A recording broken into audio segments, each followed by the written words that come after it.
Welcome in, everybody. Mark Farzy here with the Farzy Show, presented by Steven Singer of Steven Singer Jewelers. What a weekend in Philadelphia sports. We went from James Harden being Ben Simmons to James Harden being James Harden, and we much rather have James Harden because that's why the Sixers won the trade. The Phillies get off the schneid, which is nice to see, but most importantly, it is now anybody's series. I've been asking, you guys know this, you could put it on repeat because I feel like I have been on repeat. I feel like I have been a broken record, but it is literally where my thoughts have been for the last 3 months. Give me confidence you can make it out of the second round of the playoffs. There's no better way to do that than winning in the second round of the playoffs. And I don't just mean the series overall because it could come down to a game 7. It's at least going to come down to a game 6. That's where we're at right now with this playoff series. However, after game 3, after watching James Harden, and I will say that I think a lot of people went to top shelf. A lot of people went to top shelf when it came to the James Harden is Ben Simmons comparisons, because I don't remember Ben Simmons hitting threes down the stretch for you in a playoff game. I don't remember that ever happening. I don't remember him having that great possession where he actually got the hustle play under the basket of the Celtics, turned around, found Embiid dribbled down the court, had the trailing pass to James Harden, and then hit the three. Like, I don't remember that happening with Ben Simmons, but were there plays in game 3 that kind of reminded you of, looked a little bit like, had some kind of resemblance to Ben Simmons? Sure. But then people going with the over-the-top hot takes about how he's Ben Simmons all of a sudden, I don't think so. Enter the conversation game 4 yesterday afternoon in South Philadelphia. That was the game we had been talking about. Look, for 2.5 quarters of play, the Sixers dominated. The Sixers dictated pace of play. The Sixers had every ounce of spacing they needed. They created that spacing for themselves. James Harden played aggressive like we know he can and should play every single night. Yeah, Joel Embiid playing a solid game to that point. Tyrese Maxey was kind of up and down, but defensively speaking, Tobias Harris was there throughout the entire game, playing some solid defense. And PJ Tucker was just the tough SOB that we hope the Sixers acquired in the offseason. And he was every ounce of that in the first 2.5 quarters. Then for about a 10-minute stretch, the Sixers totally forgot how to play basketball. No pick and roll. Turnovers, the Celtics went on a huge run, and the next thing you know, it's a tie basketball game. In the final quarter and overtime period, there were 10 lead changes. It was going back and forth, as Mark Zumoff used to call it. The Sixers and Celtics were on the seesaw. One's up, one's down, and they kept on going back the other way. So it was very frustrating to watch the Sixers get away from what had really worked very well, and then also get out-hustled and outplayed in that fourth quarter into overtime, and really the end of the third quarter into overtime. Sixers led by as much as 16 points in this game. With about 7 minutes to go in that third quarter, they were up 15 points. Celtics are a great basketball team. We know they're a great basketball team. We know they got a bunch of guys that can step up, and everybody stepped up. Whether it was Jaylen Brown, whether it was Jason Tatum, whether it was Al Horford. Oh, my God, Al Horford making that driving dunk and doing that little shimmy. Whoa, whoa, whoa, whoa, whoa. If the Sixers would have lost that game, I would have lost sleep and had nightmares of Al Horford just shimmying. Ugh. Anyway, it was bad. It was really bad. You had a couple of big plays there from the Sixers down the stretch, PJ Tucker being one of them, getting that 3-point play and chewing the ear off of Joel Embiid. That was one of the best things I have seen this entire season, because the reason you got PJ Tucker wasn't just for quarter threes and tough defense. It was the fact that he is just a tough man on the basketball court. In a game that can have a lot of boys, PJ Tucker is him. PJ Tucker is that guy. PJ Tucker is the guy that will chew your ear off. He will motivate you. And if he doesn't see you playing at the level he's playing at with that same type of intensity, he's going to make sure that you rise to that occasion. There was a really good scorer that played for the Sixers that was a team leader like that. Didn't like seeing anybody else play either below their potential, below their max, below their pinnacle. And that guy's name was Jimmy Butler. And the Sixers haven't had a guy like Jimmy Butler since Jimmy Butler, and PJ Tucker is the closest thing to that. When it comes to intensity on the basketball court, oh yeah, that's PJ Tucker. And that's what he brought to the table last night. And he even helped you out there with some scoring with that great three-point play, helped nod things up late in the game, and then you saw what the Sixers were able to do in that overtime period. The game-winning play, Joel Embiid, great awareness, phenomenal job of realizing where he was in the court, realizing that he was double-teamed, realizing it was going to be tough to get a call in there, realizing he was probably going to get fouled in there, and then to find James Harden, some way, find it to just put that ball within arm's reach. You know, in football, we talk a lot about a receiver having a catch radius. Well, James Harden, full extension with his left arm to catch that pass out of the paint from Joel Embiid. Corner three, catch, release. Jalen Brown running him down. James Harden lets it fly. Splash. Sixers take the lead. Somehow, some way, they regroup, make it into overtime. You have Marcus Smart missed that three at the end of regulation that would have been the game winner. Comes up just short, clanks it off the front of the rim. You go into overtime, and the Sixers are just able to outlast the Celtics.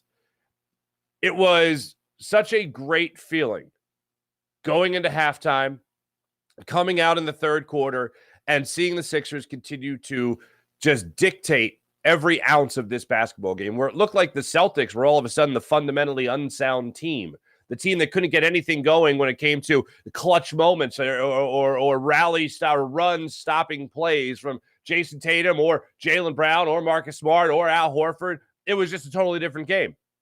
Sixers were leading everything. And then that midway point of the third quarter, I don't know how you can have so much success in pick and roll offense and then not see pick and roll. I don't know how defensively everyone just has a brain fart and they don't remember their assignments. They can't switch. There's no communication. It was mind-numbing.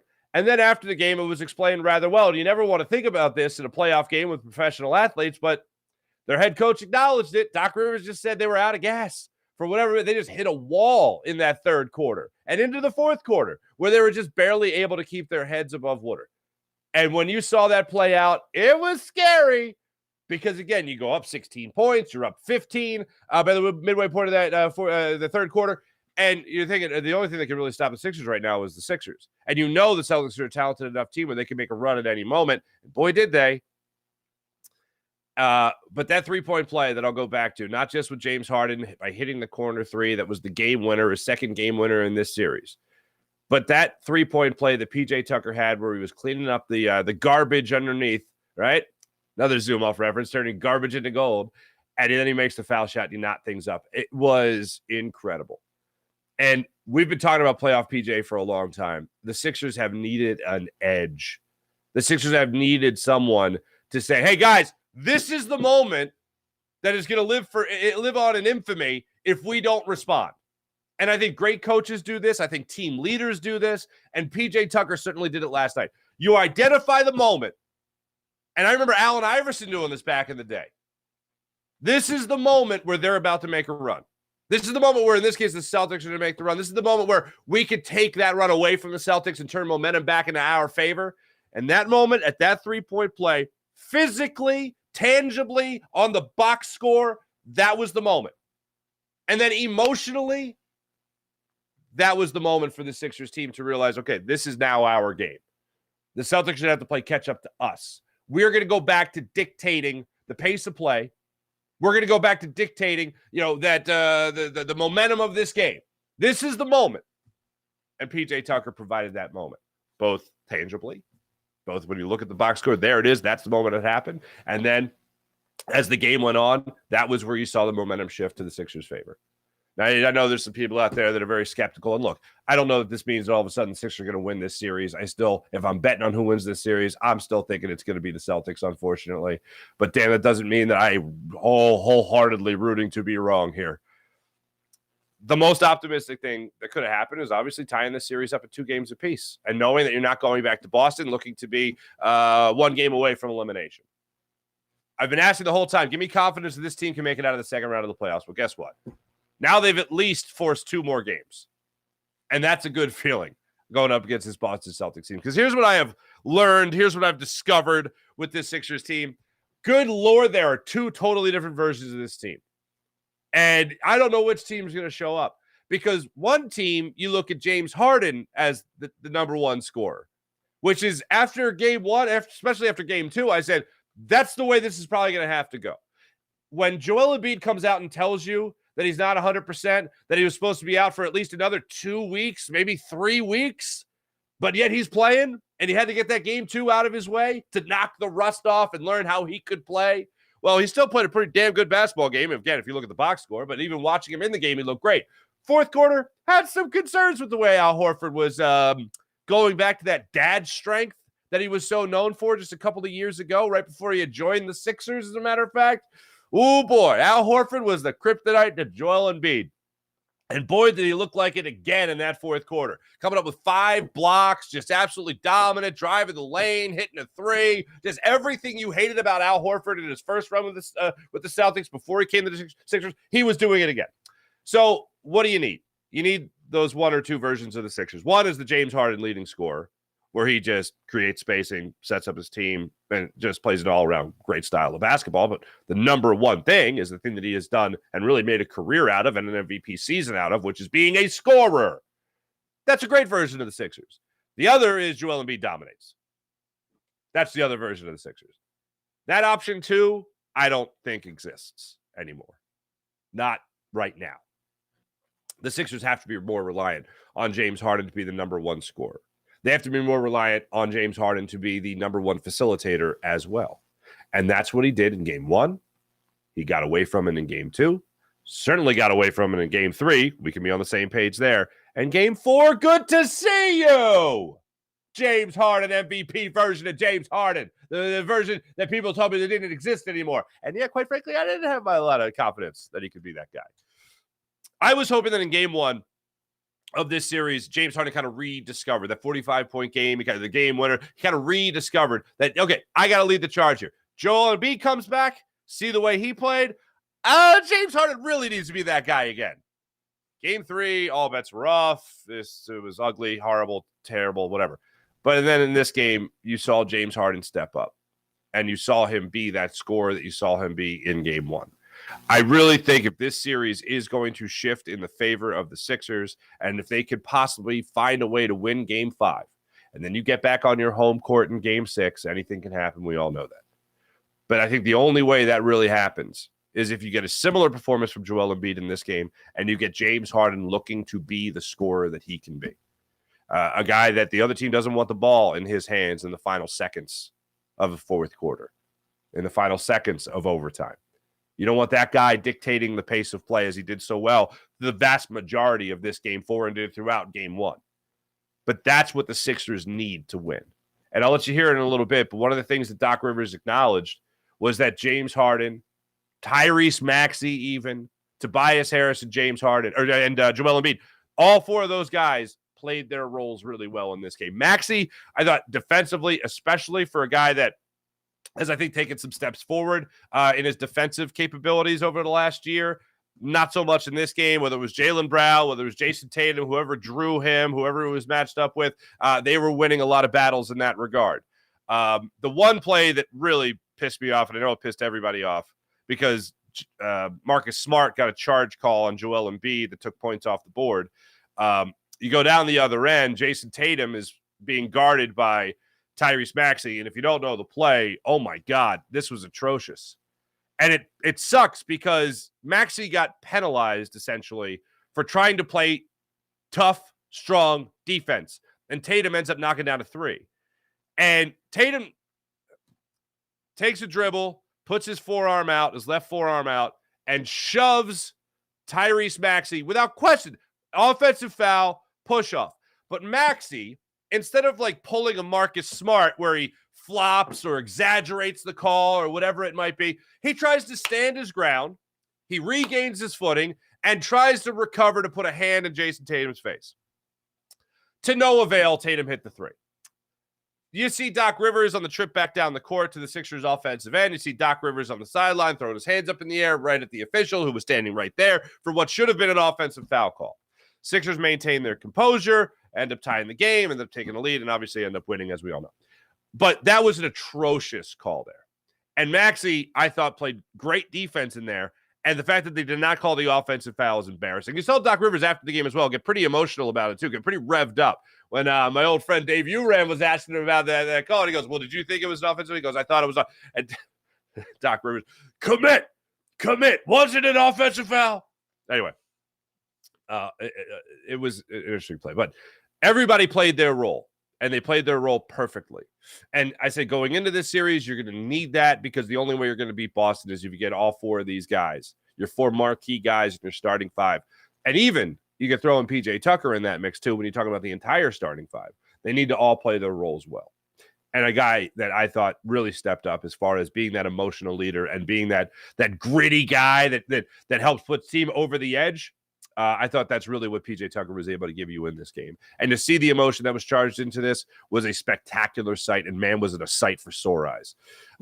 As far as after this game, look, we know, everybody should know that the 76ers, or really professional athletes in general, hear the noise outside the locker room. The 2017 Philadelphia Eagles, before they won the Super Bowl, they heard the noise. They were underdogs. They knew it was what. James Harden heard the noise that he was Ben Simmons. I have zero doubt about it. So Doc Rivers, knowing that James Harden likely had a lot of people in his ear, wanted to make sure that James Harden got back to being James Harden and wasn't worried about pleasing everybody else. So Doc Rivers, after the game, talked about what helped get James Harden back into the flow of things.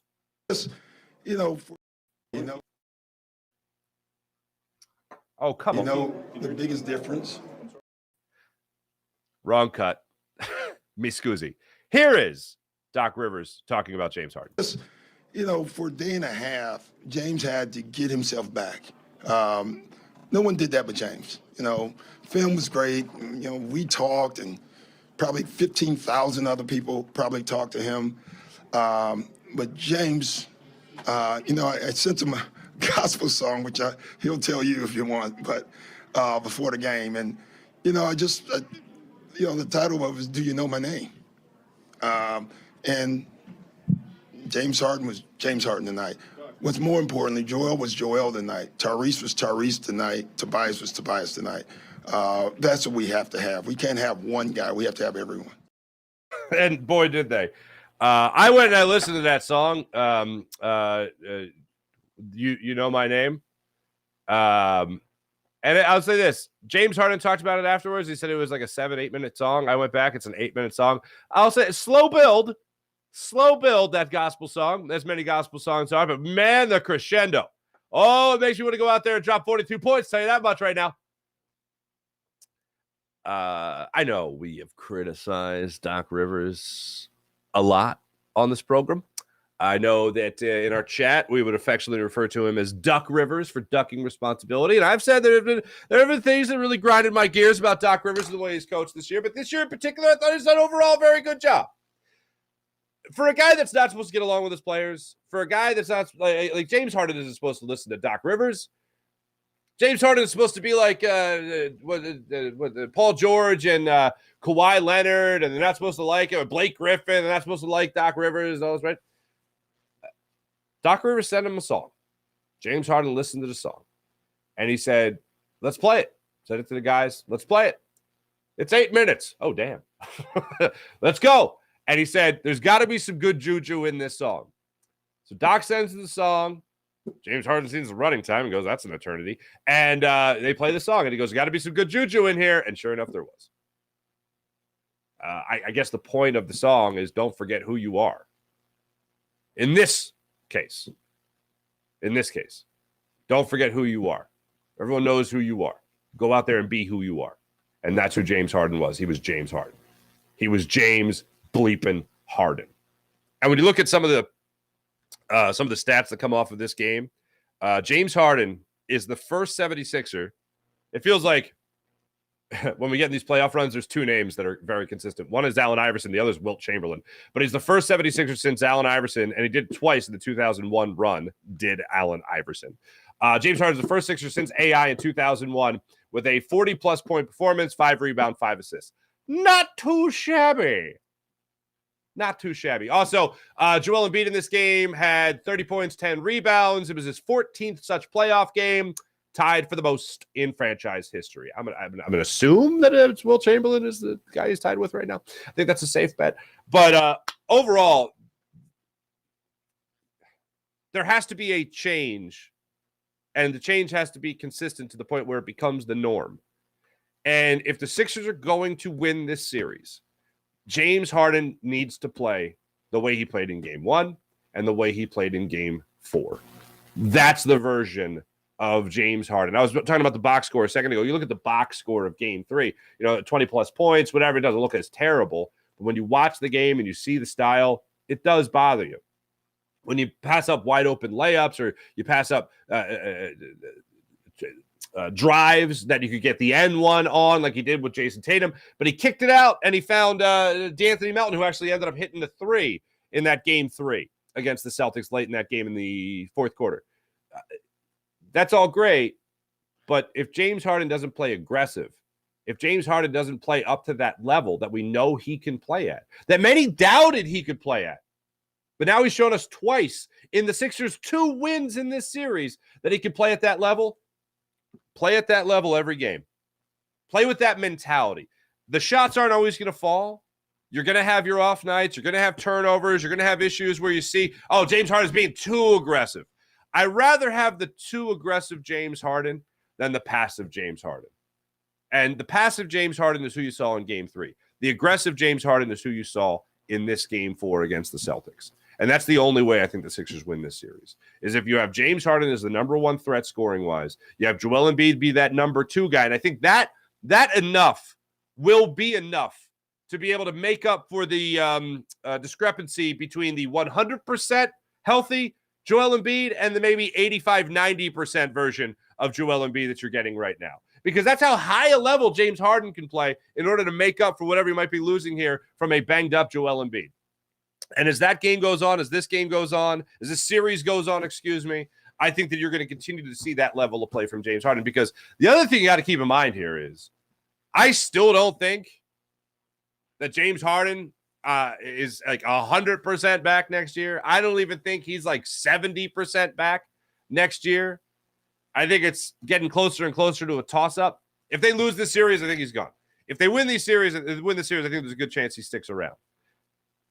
But if James Harden at least consistently plays like he did in Game 1 and Game 4, he's going to go into this offseason with an opportunity to make that money that he was supposed to make last offseason and then some.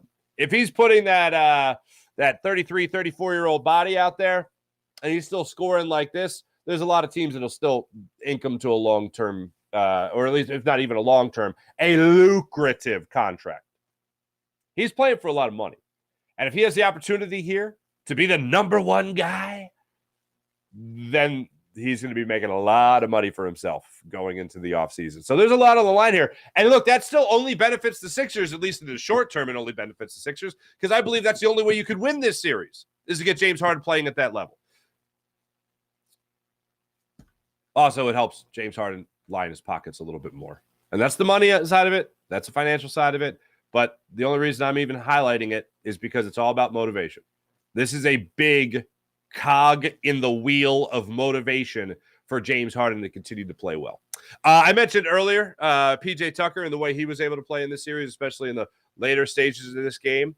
I talked about that edge. Marcus Hayes of Inquirer.com was asking Doc Rivers after the game about the motivation of PJ Tucker. He said, you guys hadn't had a tough game like this, a tough win like this since the Miami series of last year. And Doc Rivers cuts him off in the question and says, yeah, you know why that is? And here's why. The biggest difference? I'm sorry? The biggest difference? There was a guy named PJ Tucker on Miami. There's a guy named PJ Tucker on our team now. And he got the offensive rebound and the three-point play, which was huge for us. And he helps everybody. So that's part of it. I think that's a huge part of it. I know a lot of people look at this like it's high school Harry BS, but I think it really does matter because no matter where you are, you're an athlete. Whether it's high school, college, or the NBA, it doesn't matter. You're an athlete. And sometimes you need that either kick in the ass to get you going, or sometimes you need that word that makes you realize, no, this is my show. This is me running things. I'm good enough to get this going, or I'm good enough to maintain what we were able to do earlier in this game. And I think PJ Tucker is that guy. PJ Tucker's the guy to identify the moment of change. This is when the Celtics are going to make their run, or this is when we take this game over. And I think PJ Tucker is the guy to do that. One of the things I love hearing is whenever you get a game-winning shot, whether it's game-winning shot, game-winning touchdown, game-winning goal, whatever, you always love to see how it unfolded. James Harden on his game-winning shot post-game. It's supposed to be a dribble handoff, but throw it into Joel. It's supposed to be a dribble handoff, or he dribble handoff with me, but Jaylen Brown was kind of denying me, you know what I mean? So I didn't want to fight, and the clock run down, so I just gave Joel space to do what he did. And he got so far in the paint that I feel like Jaylen Brown wanted to go help. So Joel made an unbelievable pass and, catch and shoot. That's all you need, baby. That's all you need. Was a great pass. It was a catch and shoot situation. I know they've talked about it throughout the season. It's something that James Harden has really worked on this year, is not just the step back three, which, he's made a career out of. But also it's something that is obviously he's feasted on for his entire career. But the catch and release three is something that James Harden has been working on all season. He was working on it in the off season. He's worked on it this season. I know Doc Rivers talked about it as well. That's something that's a big part now of James Harden's game. And that knockdown three, that game-winning three, was a catch and release three. I know I haven't even acknowledged it yet. I know we all had heart palpitations when Marcus Smart at the end of regulation released that three. And then when he hit the three, that would have been the game winner, as the clock was expiring, we all went, that was too late, right? That was too late, right? Was that too late? It was too late, thank God. Game 5, tomorrow night, 7:30, Boston. Can't wait. In total, I wanted to give you guys some numbers here. I gave you the lead changes. I gave you the Joel Embiid point about the stuff he does. Yeah. You know what's crazy? Yeah. Looking at James Harden as the number one scorer, Joel Embiid still had 34 points in this game, still had 13 rebounds in this game. But when you need a clutch shot, the guy I'm going to is James Harden without question. George Niang, hey, good to see you, buddy. 3 threes in the game last night, yesterday afternoon. That was also great. Joel Embiid continued to get to the line. He was 12 of 15 from the free throw line. Tyrese Maxey had 14 points, 6 of 17 shooting, and that is so good.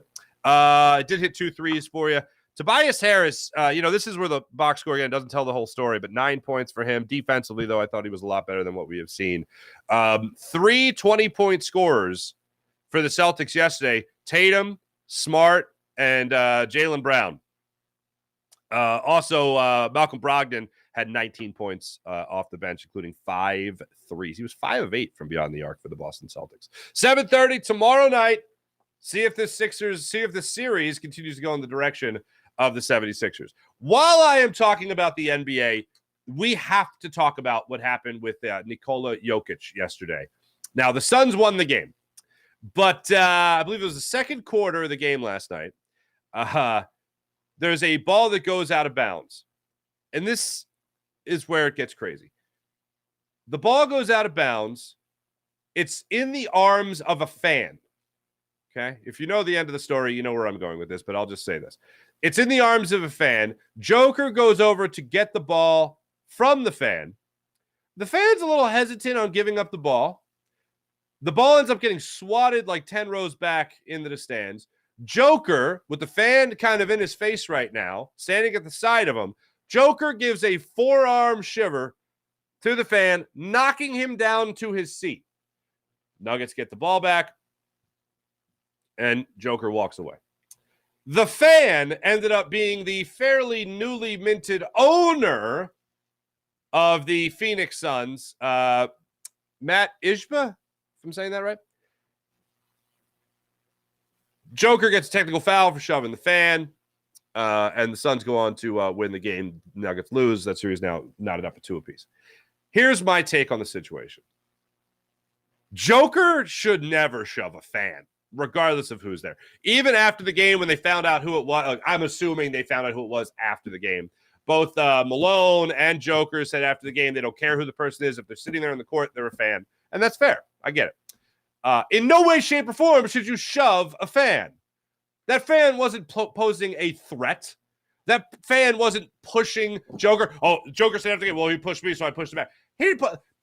Maybe at worst, the Ishba's hand goes on the hip of Joker, but there's no push.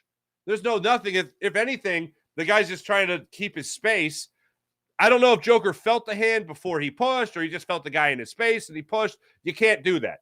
You got to get the hell away from that situation. Let the refs get the ball back. You have no business being there anyway. You're trying to get the ball. Doesn't make any sense. It's not like the time is of the essence there. You shouldn't shove a fan. Joker's in the wrong. Ishba, what the hell are you doing? Even if you're a fan or you're an owner, give the ball up. If you watch the play, he doesn't give the ball up. He's like holding it under his arm, and Joker has to pry it away from him. That's stupid. That's inserting yourself into the game.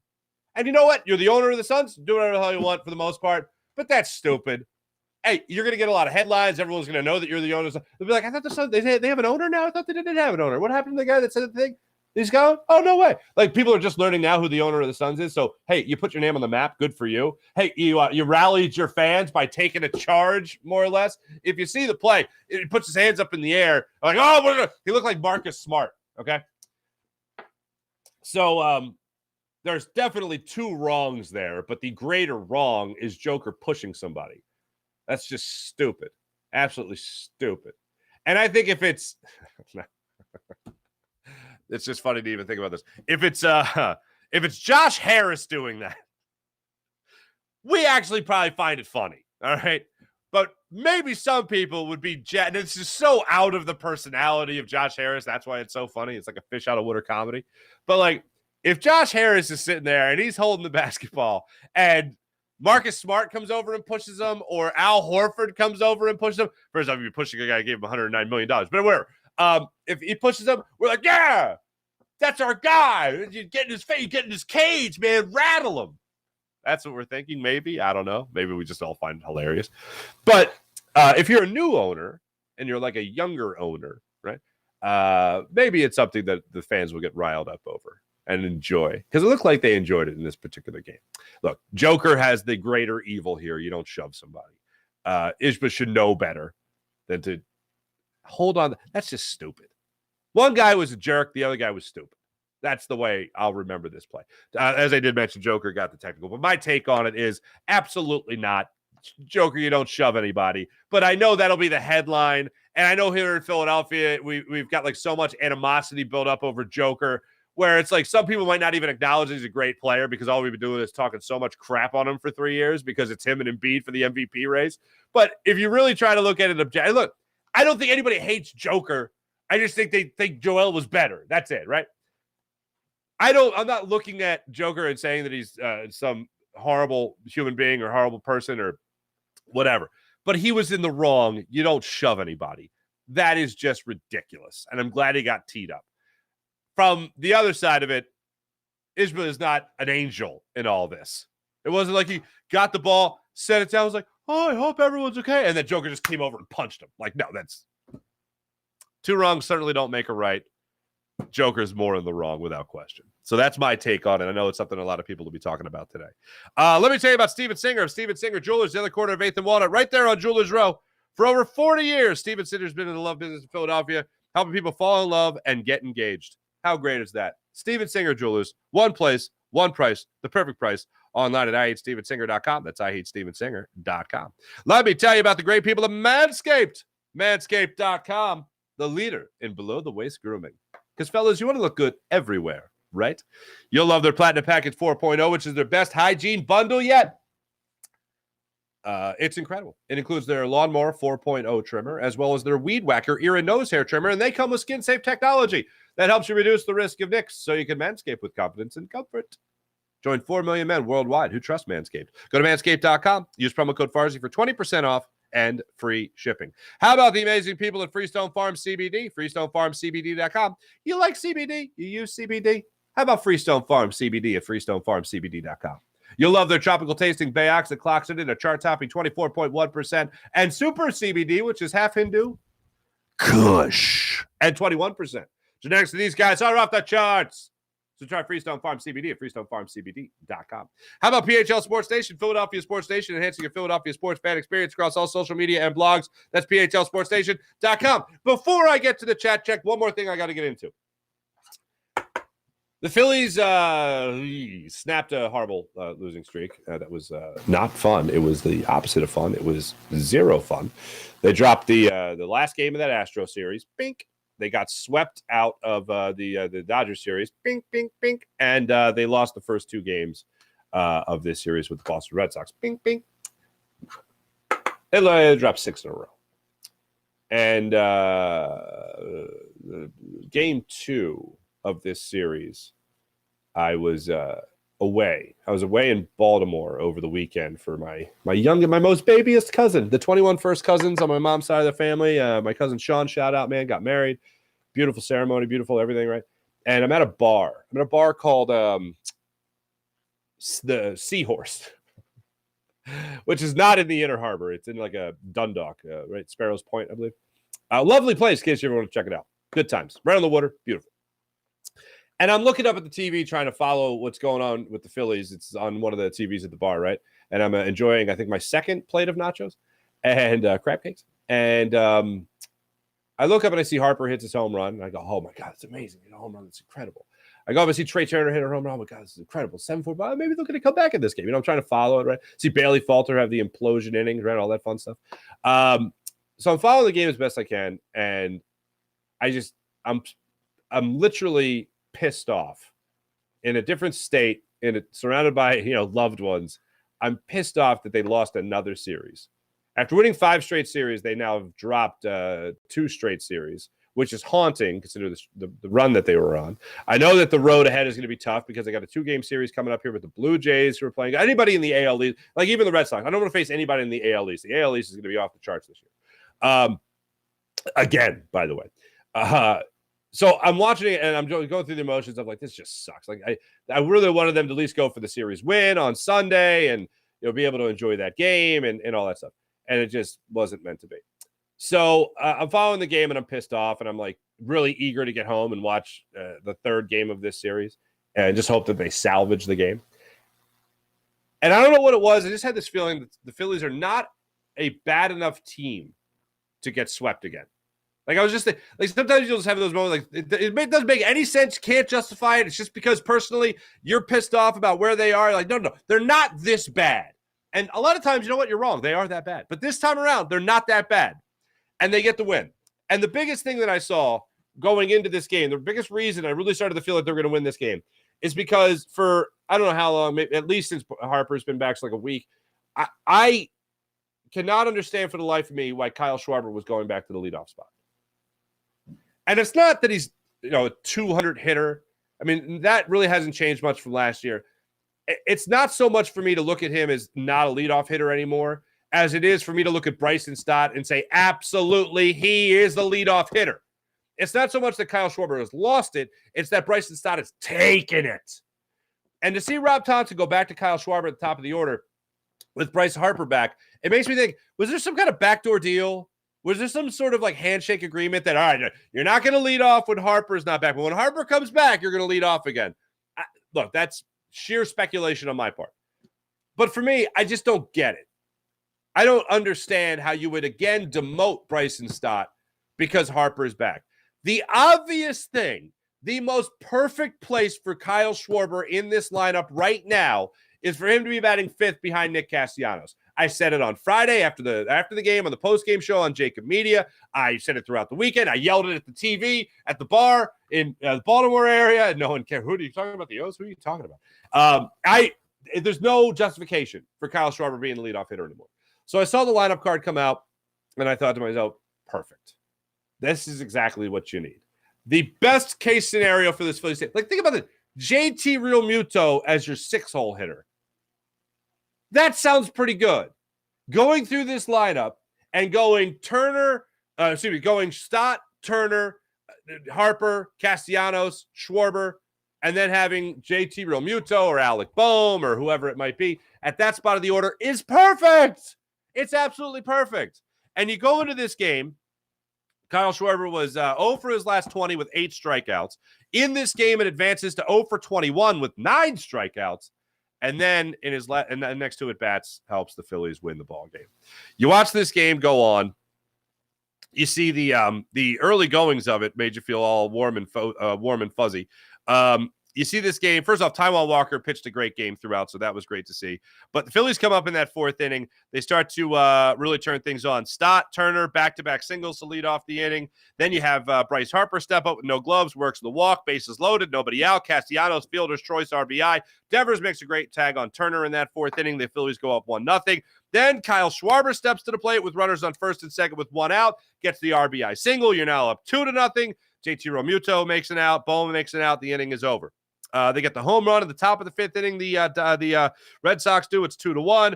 And then in the 6th inning, after Bryce Harper gets a single, Harper goes to second on the slow roller by Nick Castellanos where he grounds out to the second baseman.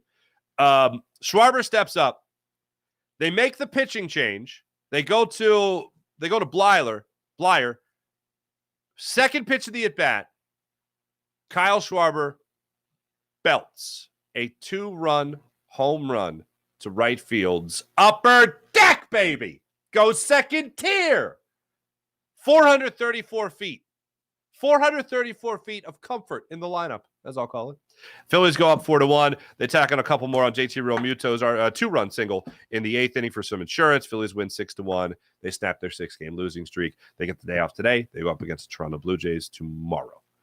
So look forward to that series starting. A brief 2-game series in South Philadelphia with the dreaded Blue Jays. Yeah, I still say dreaded. Yeah. 30 years after the fact. 30 years. God, that's gross. Anyway, so Phillies will be back in it tomorrow, but nice at least to see them get off the schneid, and hopefully they'll be back in action tomorrow with wins. Let's get into the chat check. I'm going to go to the Jacob Media YouTube channel first today. Just.teep. What's up, Just.teep? Nice to see you. Good morning to you. Ooh, that coffee can hit you. Coffee can certainly hit you. PJ needs some coffee. Sean Gillespie, good morning. Justin T, why is it that no big league has been safe? I think you mean big lead. Lead, there it is, yes. No big lead has been safe for the last decade. Brown or Doc, doesn't matter. No lead is safe with this team. It is concerning because you want to be able to close out a game. I know we would all love those warm and fuzzy games or 4 quarters of just complete dominance. And for the most part, game 2 was that for the Celtics, where it was close in the beginning and it was like, it was a 14-point game in that 3rd quarter. And then the wheels just totally blew off and the Sixers were terrible.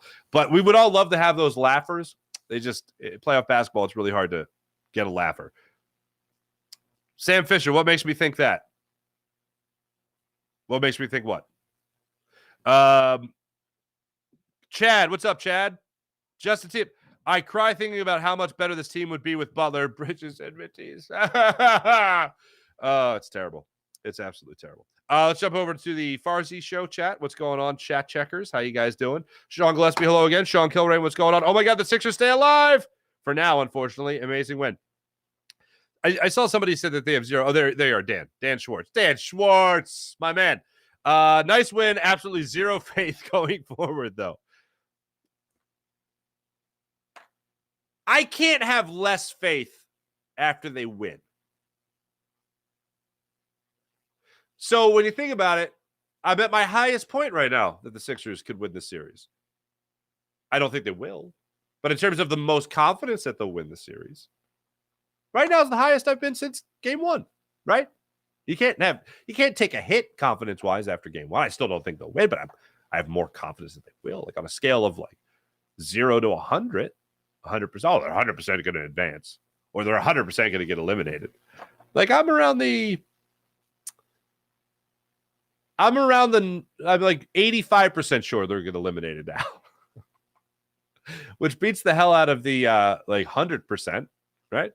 That's where I'm at right now. It might not make sense to you, but it makes sense in my head. You to steal line from Mitch Hedberg, crawl inside my head, and you tell me that doesn't make sense. Anyway, you crawl inside my head, and you tell me that's not funny. Anyway, what do we got? April! Good morning, April. Sean Kilrain, I just sent Harden, Who's the Man? My House of Pain. Let's go. Dan Schwartz, I can't have faith. I can't have faith that Harden is the man. He is Dr. Jekyll and Mr. Hyde. That's fair. He has been like that. But here's, I know it's tough for me to understand. If you're an athlete and you're an athlete of great ability, like James Harden, how do you not hit that gear? And I'm not saying the production will be there every night with 42, but I'm talking about the style of play, the aggression. Like, to come out in game one, and you can make a rest factor with James Harden that he wasn't going to get, he just needed rest. It wasn't rust, all that stuff. You can make that argument with a guy that has played as much as he has, who has battled an injury all season, like that kind of thing. You can make that argument. But you can't make the argument about the mentality. Like, realizing the type of player that you are, realizing that you could play like that every single night. The production might not always be there. The biggest thing is James Harden is the type of person, and I don't always agree with this, and I know it gets said way too often, and I think it's become way too much of a cliche, but great shooters got to believe the next one's going in. And my argument to that is sometimes you just know you're off. And no matter what you do, it's not there. And the next one's going in. You got to be an unconscious, unforgiving shooter and all that. That's great, but sometimes you got to know when you're not, it's not your night. James Harden is one of those guys that I support when you just keep on shooting. Because if he keeps on shooting, they're still going to have to defend that. And he's good enough with a good enough blow-by rate, which has suffered in recent years. But he's good enough to where if they are going to collapse on him, he can get by him and get to the rim, and he can get fouled, and he can make the baskets. He can go there and make the free throws. So there's great justification for on nights where he's having an off-shooting night, he can still drive the lane, get fouled, get the free throws. Or he can, I don't know, make the teardrop, or he can make the layup. Maybe he gets the N1. He's a good, or you know what he's got? He's got a kick out when they do collapse on him in the paint. He's a good enough and he's a versatile enough player where he has those tricks in his bag.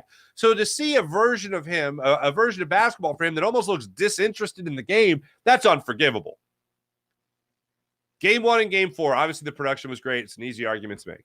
But the fact that he can play like that with that type of mentality every single night just makes me pissed when he doesn't. The 42 points is not always going to be there. But 25, 30, that could always be there. That kind of production could always be there with that style of play. Setting up his teammates, kickouts, no doubt. That can always be there for James Harden. And that's what I want to see going forward. And coming up in Game 5 in Boston, you're going to have to see that same type of mentality. And you're going to have to see that same type of production from him. And to hear Joel Embiid talk about, Joel Embiid said after the game that he sucked and he dropped 34 points. Maybe he's referring to Al Horford's 5 block shots, because that can't feel good. But if 34 points, 13 rebounds is him sucking, and he was 11 for 26 from the floor, so you can't forget about that either. But if that's him sucking, then all right, go ahead and suck as long as James Harden is awesome. I think as time goes on in this series, I don't think you're going to see, for the next 2 games. I do think there'll be, there's at least 2 games. And the Sixers coming out tomorrow night, is going to really dictate my mood over the next couple of days here. But I think the guy that has to be the difference maker is the guy that you paid a whole lot of money to that doesn't give you a lot of production during the regular season. He was good during the last couple of weeks of the season. But a guy that I think is going to be a huge difference maker here is James Harden's got to realize the way he can play is the way he can play every night. Joel Embiid needs to be some version of that MVP, of course, on the 85% version of that MVP. Harris, Maxey need to score, need to play defense, all that stuff. But PJ Tucker, I said it before the series, I said it going into the playoffs. A difference maker for this team is PJ Tucker. Because he was a guy you brought in to have that edge. He was a guy that you brought in that isn't used to losing. This is a guy that's used to winning. This is a guy that has a championship ring.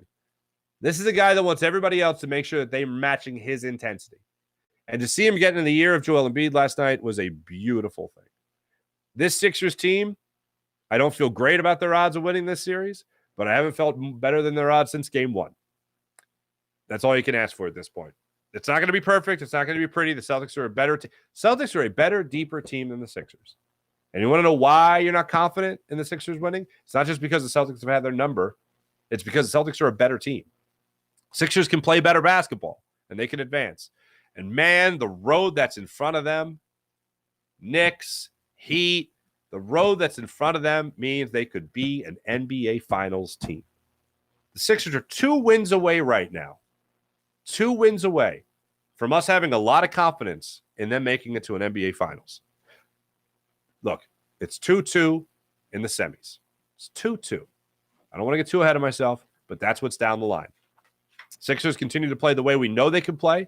They get that kind of play from James Harden. They continue to get what they've been getting from Joel Embiid, and they get other guys in this lineup continuing to step up. And yes, you're going to be staring at the NBA Finals. This is, in my mind, the Eastern Conference Finals already. Winner of this series, I believe, is going to go on to the NBA Finals. That is what is so frustrating about the struggles you see the Sixers have. Get past this series, get a win in Boston, steal another one, and then we'll be talking about the NBA Finals. It's just that close. It's just that close. Thanks for watching. Thanks for listening. You guys are great as per usual. Oh, Sammy. What's up, Sammy?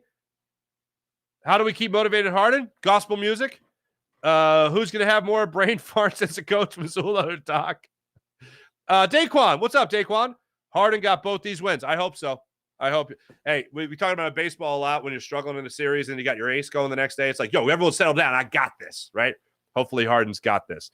Thanks to everybody in the chat. You guys are fun as per usual. We'll be back with you guys tomorrow. Hey, bonus me, Fox 29 coming up 7:40 this morning. Have a great day, everybody. See you guys tomorrow morning. See you then. James Hyde Approves program did a wonderful job. I'm Mark Farzy. This is the Farzy Show. Make sure you guys subscribe to the Jacob Media YouTube channel and Farzy Show YouTube channel as well. And always for the people on the podcast, thank you so much. Had a great weekend. See you guys. Bye.